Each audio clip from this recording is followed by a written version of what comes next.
सब न मेरी सुबह सुबह की राम राम। चाय बनाते हैं।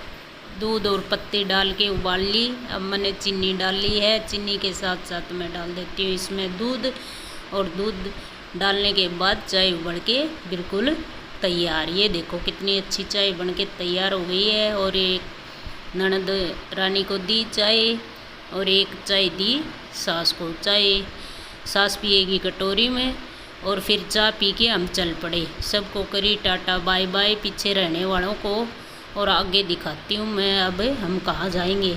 ये देखो रास्ते का सीन है, और ननद को साथ ले लिया है।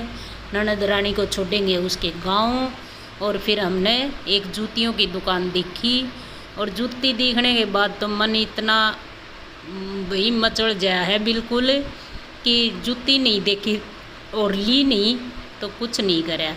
ये देखो बहू और ननद रानी जूती देख रही हैं पहन पहन के, और हमने ये 2-3 जोड़ी जूती आखिर में ले ली, क्योंकि जूतियों पर मन आ गया है और फिर लेनी पड़े हैं।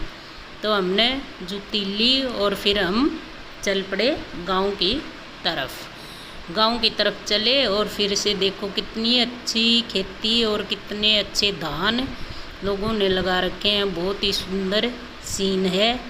और जब शहर से गांव की तरफ जाते हैं तो बहुत ही अच्छा लगता है, क्योंकि गांव की तरफ बहुत हरियाली होती है। और फिर बीच में एक मेरे को एक कुआं दिखाई देता है, बहुत ही पुराना कुआं है। और इस पर मैंने बनाई एक रील, और रील बनाने के लिए तो मैं कहीं भी उत्सुक हो जाती हूँ।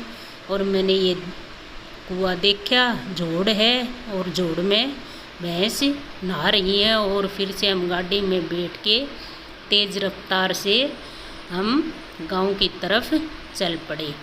फिर हम पहुंच गए घर अपने, और घर पहुंच के देखा कि घर तो बहुत ही गंदा हो रहा है। अंदर घुसने का मन तो नहीं कर रहा था, लेकिन अंदर हम पहुंचे और हमने फिर खूब साफ सफाई पर जोर लगाया, और ताले तुड़े खोल ले पहले तो। और फिर हमने कपड़े कुपड़े सुखाए, और बक्सों में जो रिजाई विजाई रखी थी वो बाहर निकाल ली, धूप में डाल ली। और बहुत ही साफ़ सफाई करनी पड़ी, बहुत मेहनत लगी है साफ़ सफाई में। और हमने पूरे घर की साफ़ सफाई करके और रिजाई विजाई सब बाहर डाल के, और हमने बहुत अच्छे से घर को साफ़ सुथरा कर दिया है। और गांव शहर से गांव में आओ ना तो ये प्रॉब्लम मेरे हिसाब से सब में आती होगी। तुम भी कमेंट में बताना किस किस का ये प्रॉब्लम आया करे कि भाई घर गंदा मिला है, और फिर सफाई में इतनी मेहनत लग जाए और ज़्यादा दिन यहाँ फिर रहना भी नहीं पड़ता। फिर भी हमने आके यहाँ सफाई करनी पड़ा है घर की, नहीं तो घर गिरने का डर रहता है, और फिर बहुत मेहनत लग जाए है। और बच्चे तो बिल्कुल भी आके राजी नहीं होते। गांव में कहेंगे कि क्या घर की सफाई करो, इतने वापिस आने का टाइम हो जाए।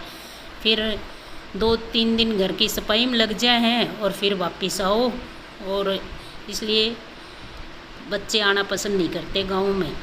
और फिर हमने रसोई का पूरा सामान सेट कराया, पूरा सामान सेट करके हमने खाना बनाया, खा पी के हमने बर्तन कराया, और सबको बाय बाय। और दी एंड करती हूँ ब्लॉग को।